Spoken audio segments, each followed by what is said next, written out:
देखिए, बीजेपी को तो महिला और बेटी शब्द कहने का हक ही नहीं है, क्योंकि विश्व इतिहास में अगर सबसे बड़ा अपमान कभी बेटियों का हुआ है तो वो किसी सैनिक की पत्नी का मणिपुर में हुआ है। नरेंद्र मोदी जी और अमित शाह जी के कानों पर जू तक नहीं रेंगी, अथवा हम बेटियां उनके लिए मायने नहीं रखते। बीजेपी ऐसी वॉशिंग मशीन है जिसमें आप जाएंगे तो आपका भ्रष्टाचार धुल जाएगा, आपका तमाम पाप धुल जाएगा। फर्स्ट बिहार मैं हूँ आपके साथ शैलेंद्र कुमार। देखिए, जदयू प्रदेश कार्यालय में पूरे बिहार के जदयू जिला अध्यक्ष की बैठक चल रही थी। प्रदेश अध्यक्ष भी महिला के जल जीवन हरियाली की बात होती है। माननीय मुख्यमंत्री नीतीश कुमार के कार्यकाल में सबसे बड़ा जल जीवन हरियाली की बात हो सकती है। अब देख सकते तमाम वो महिला प्रदेश से आई हुई पूरे बिहार के 38 जिला से है। अब हम बात करते हैं महिला प्रदेश अध्यक्ष नेताजी, इसको किस रूप में देख रहे हैं? बार बार बीजेपी कह रही है कि महिला विरोधी है नीतीश कुमार, फिर भी आज आप लोग बड़े पैमाने पर जुटे हैं प्रदेश कार्यालय में।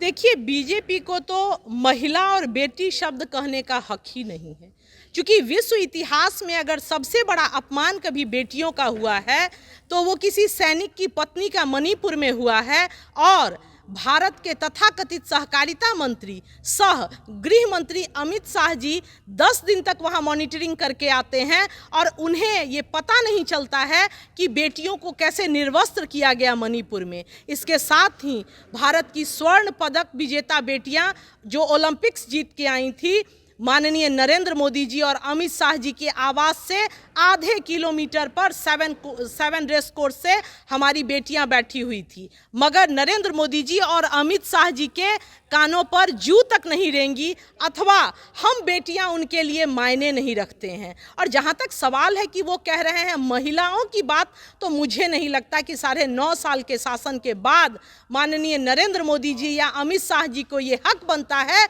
कि वो महिला या बेटियों के बारे में कोई भी चर्चा परिचर्चा कर सके। देखिए, बीजेपी लगातार वो कह रहे हैं कि पहले जब एनडीए में थे तो नीतीश कुमार जी ठीक थे, जब से महागठबंधन की सरकार बनी है, जिस तरह से विधानसभा में महिलाओं को प्रति वो बोले, वो अच्छा चीज नहीं है। महागठबंधन में जाने के बाद जी, बहुत सही कहा पत्रकार महोदय आपने, और आपने ही कहा कि महागठबंधन में जाने के बाद जेडीयू गड़बड़ हो जाती है। बीजेपी वो वॉशिंग मशीन है जहां अपराधी भी जाएं तो उसमें धुल के सफ़ेद होके आते हैं। जब महाराष्ट्र में अजीत पवार जी पे 70,000 करोड़ का कृषि घोटाला दर्ज हुआ था, तब इसी बीजेपी ने कहा था कि सबसे भ्रष्ट सरकार अगर कहीं है तो वो अजीत पवार की सरकार है महाराष्ट्र में। और वही अजीत पवार जब डर कर 7 दिन के बाद बीजेपी ज्वाइन कर लेते हैं तो उठ के गले लगाते हैं अमित शाह जी और नरेंद्र मोदी जी। तो बीजेपी ऐसी वॉशिंग मशीन है जिसमें आप जाएंगे तो आपका भ्रष्टाचार धुल जाएगा, आपका तमाम पाप धुल जाएगा। और जैसा कि आपने कहा कि उनसे हटने के बाद तो जितनी भी चीज़ें हैं वो अगर सत्ता में हैं तो आपके यहाँ तमाम चीज़ें दुरुस्त हैं, अगर वो सत्ता में नहीं है तो तमाम चीज़ें गड़बड़ है। और इस मौके पे लोकतंत्र के चौथे खंभे के तौर पर आप लोगों से भी एक आग्रह करूंगी कि एक पत्रकार और छायाकार होने के साथ आप एक भारतीय भी हैं, और न भूलें आप पत्रकार बंधु कि बीजेपी वो पार्टी है कि अगर बीबीसी जैसा न्यूज़ चैनल भी उसके खिलाफ अगर न्यूज़ चलाता है तो उसके दफ्तर पे छापा मार के उसको सील करने का काम किया जाता है। इसलिए सोशल मीडिया के विभिन्न प्लेटफॉर्मों से मेरा आग्रह है कि आप आदरणीय नीतीश कुमार जी और तमाम क्षेत्रीय दलों की आवाज को बुलंद करें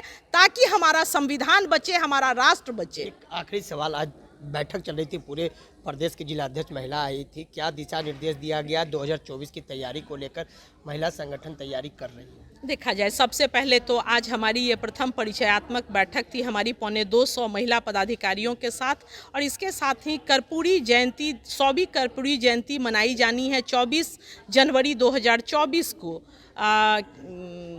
पटना के वेटनरी कॉलेज मैदान में। उस पर हम लोगों का विशेष विमर्श था कि हमारा लक्ष्य है कि जो हमारा वहाँ 3 लाख का टारगेट है उसमें कम से कम 1.5 लाख हम लोग महिलाएं हों, और इसके लिए बहुत उत्साह के साथ हमारे 38 जिला की जिलाध्यक्ष और तमाम जो हमारी प्रदेश पदाधिकारी हैं, जो स्थानीय निकाय की सदस्य हैं, उन लोगों ने आश्वस्त किया कि भारी पैमाने में महिलाओं को लेकर वो साथी उपस्थित होंगी। और इसके साथ ही 2024 के लिए हम लोगों की तैयारी ये है कि हम प्रत्येक बूथ तक हम महिला पदाधिकारी माननीय मुख्यमंत्री जी के जातीय गणना और साथ में जो उन्होंने सवर्ण से लेकर महादलित तक का जो आरक्षण का दायरा समतामूलक समाज की स्थापना के लिए बढ़ाया है, इन तमाम चीज़ों को लेकर हमारी पदाधिकारियों की टीम, हमारी नेताओं नेत्रियों की टीम बूथ तक जाएगी। यही आज की हमारी बैठक का मूल था। क्या खासा तैयारी है, काफ़ी उत्साह नज़र आ रहे हैं प्रदेश कार्यालय में पहुंचने जी एकदम बहुत उत्साह हो रहे हैं। हमारे प्रदेश अध्यक्ष भारती जी से मिलकर हम लोग को बहुत खुशी हुई है। और नीतीश जी को देख पार्टी में ऊर्जावान है महिलाओं का। जी जी एकदम है, एकदम खुश है, कोई दिक्कत महिलाओं नहीं है। 2024 में उनको दिल्ली पहुंचाकर ही छोड़ना है। 2024 में दिल्ली पहुंचाइएगा मुख्यमंत्री? जरूर पहुंचाएंगे। तबीयत का देखिए महिलाएं खुश है नज़र आ रही है। तमाम वो जितने भी जदयू के प्रदेश में महिलाएं आई है, जदयू में जिस तरह से बीजेपी कहती है कि महिला विरोधी है, मुख्यमंत्री नीतीश कुमार जिस तरह से वो विधानसभा में अभद्र भाषा महिलाओं के प्रति टिप्पणी करती है, मगर जदयू में वो चीज़ नहीं दिखाई देती है।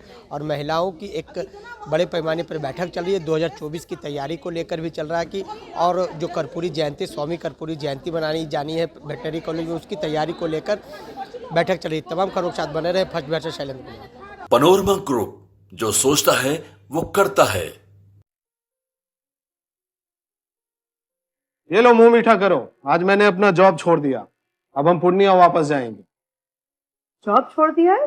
मतलब ये घर कैसे चलेगा? हम करेंगे क्या? और माँ बाबूजी क्या बोलेंगे? इसलिए मैं एक और मिठाई का डब्बा लाया। अपने बिजनेस के लिए लोन अप्रूव हो गया। अरे लोन अप्रूव हो गया वो तो ठीक है, लेकिन पूर्णिया में हम रहेंगे कहाँ? अपना घर भी तो नहीं है वहाँ। इसलिए तो एक और मिठाई का डब्बा अलग से लाया हूँ। हमने पूर्णिया में घर ले लिया है, पूर्णिया के ई होम्स पैनोरमा में। पूर्णिया में पैनोरमा ग्रुप लेकर आए हैं ई होम्स पैनोरमा। बड़ा घर, आलीशान जिंदगी और अत्याधुनिक सुविधाओं के संग। अरे अरे अब क्यों मुंह मीठा करवा रही हो? क्योंकि हम घर वापसी जो कर रहे हैं। घर वापसी की खुशी पूर्णिया में ई होम्स पैनोरमा के संग। ई homes panorama, luxurious lifestyle redefined.